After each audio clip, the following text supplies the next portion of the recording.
Hey gang, what's up? Time for a weekly community chat. Couple questions by Sir Ian. I have not done the last 2 weeks. I've been buried in my alphabetizing my movies, which end up being a lot bigger task than I thought. So the two questions were, first, do you ever regret any films that you've bought? And second, do you ever get bored or tired of watching your favorite actors or actresses? The first one, regrets. I do have some, I don't know if I have regrets. I do regret buying something, coming back, and it's already on my shelf, that's for sure. That happens a fucking lot. That's why I'm hoping to finish this alphabet thing, because I've been scanning my movies into this app that keeps track of them for me. Some things Mike said in his video,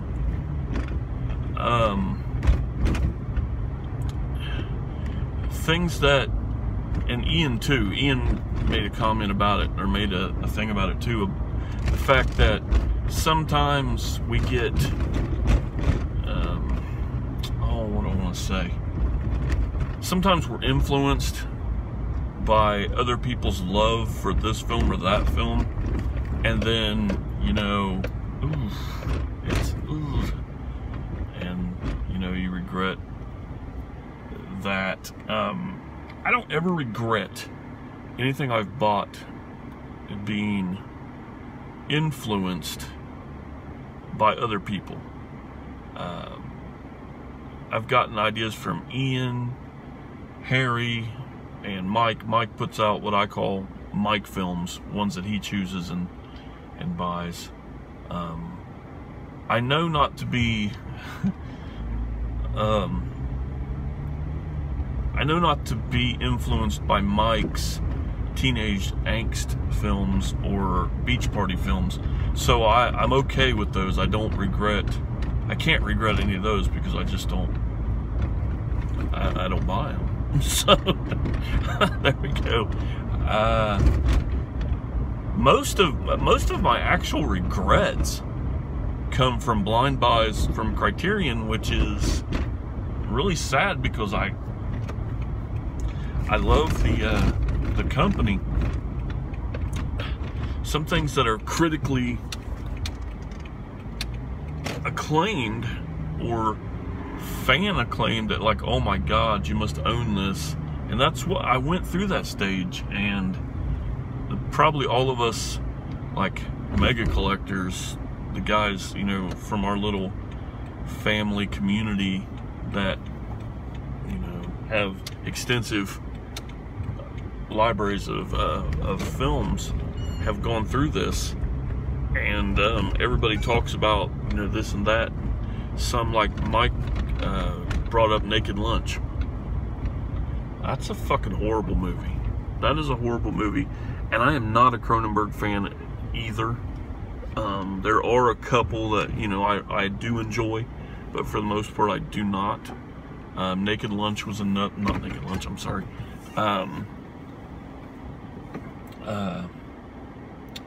Eraserhead.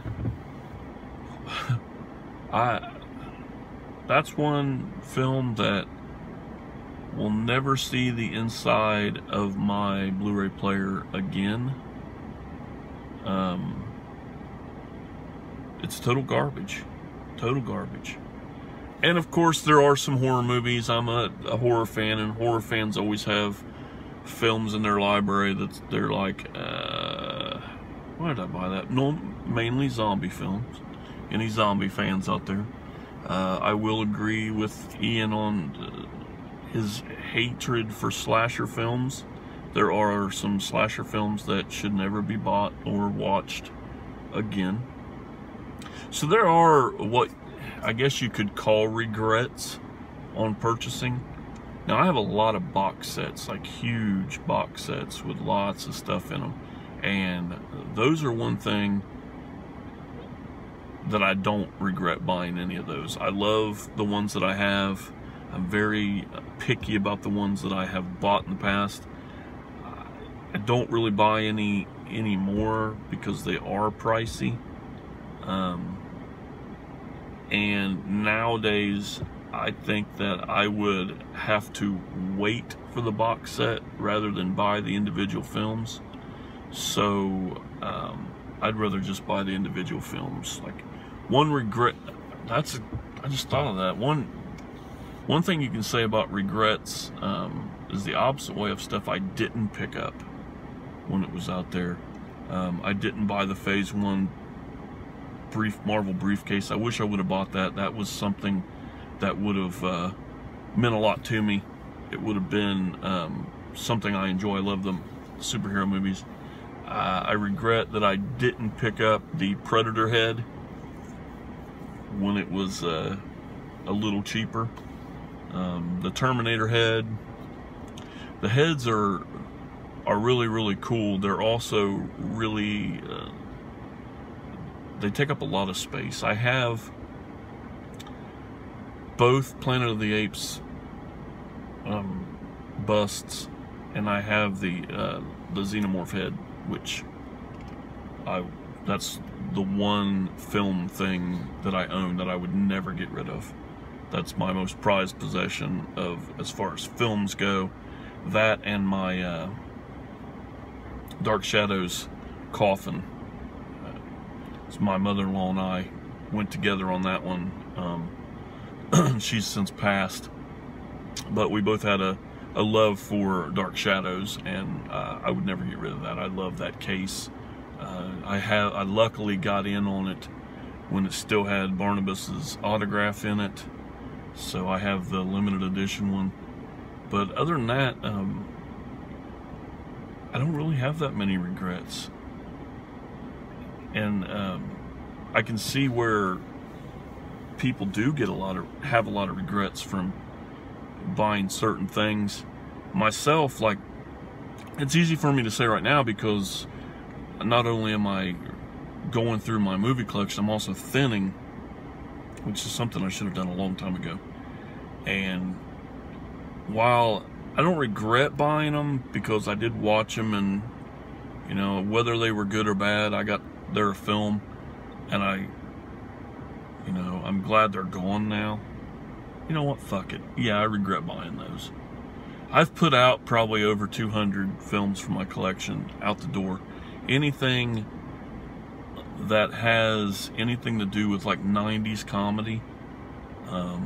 I have one Adam Sandler film in my collection, and that's because it's autographed.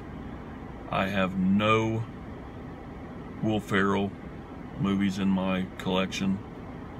I have none of Will Ferrell's I gotta take it back. I got Anchorman.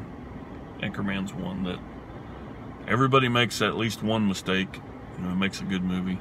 You know, it's one way, like, if a director or actor or something makes a shitty film, you're like, well, everybody makes a mistake. Well, these guys can accidentally make a good movie, so it's that way. So yeah, I do regret buying that shit. Never really enjoyed it to begin with. There's no Jim Carrey left, with the exception, I think The Mask is the only Jim Carrey I kept. So yeah, there's the regrets. Now the second part of the chat, another chat video, was, do you ever get tired of watching your favorite actors and actresses? And I have to say, no. But I do get, just like Ian had talked about in his, I do get tired of them as far as marathon goes. Like if I watch a bunch of Eastwood films in a row, I might not watch Eastwood for a while. You know, just like not necessarily even actors or actresses. If I watch a lot of, like if I watch the Star Wars saga, I'm not watching that for about another year. I'm probably not going to watch it for a year, you know. And same with Alien, which is my favorite film. If I cannot watch that film every, you know, every day, every week, every month, you know. So, but actors and actresses, they're the same way. I don't get tired of their films. I don't get tired necessarily of rewatching their films or watching their new films or anything like that. He's like Jimmy Stewart is my favorite actor of all times. I don't get tired of his stuff. Could I watch a marathon of him, you know, twice in 1 year? No, it has nothing to do with his talent or anything like that. The only thing that I don't get tired of is if I'm in the mood for a director, you know. I never get tired of seeing directors' films from what I would consider their perspective, you know, how they make a film. But I'm more of a director type fan than an actor or actresses. You know, I do have favorites, but like Hitchcock, I can watch his films all the time. I haven't lately, and I have skipped out on my Hitchcock series due to the fact that I'm alphabetizing, and I'm going through the whole alphabet. Then I'm making videos on I'm doing videos on each letter. Then I'm doing a video on the dual packs. Then I'm going to do box sets, TV shows, autographed, Criterion, and Steelbooks. So I'm doing a lot of videos on those. So I had to put, you know, Hitchcock on the side. And once I get done with all that, I'm starting random videos with my app. So I'm gonna have a lot of stuff. But back to the other thing with Hitchcock, I started that video. I didn't get tired of him or his movies. I just got overwhelmed. I'm gonna start a marathon-ish type series with Barbara Steele. I doubt I ever get tired of watching her. She's just magnificent. Which I credit Mike to. How did I miss this? How did a horror hound miss this type of film? But in my own defense, I was never really an Italian horror fan, and I recently have become that. But yeah, I'm all over the place with this video. But as far as actors and actresses and stuff like that goes, yeah, everybody gets tired of watching repetitive stuff over and over and over again. And like Ian said, which is the best example of this, marathon videos can take it out of you. Like he talked about how he'd watched Arnold's movies, and once you watch enough Arnold's movies, you just can't go back and watch any Arnold's movies. You're done with him for a while, you know. Jimmy Stewart, if I watch a marathon of Jimmy Stewart films, I'm sorry, Jimmy, I love you, but I'm pretty much done with you for a little bit. You know, I can't. Have to go on, move on to something else. And it, like I said, it works with franchises too. Star Wars, Alien, the Marvel movies. You know, we all get burnt out, and we got to move on to something else. But that's also a good thing, because you'll always find stuff from other people, especially in the community. So I hope that was a good enough one. I kind of cheated and mixed two of them together, but that happens. So until next time, guys, make sure you check out Mike and Ian's videos, and as always,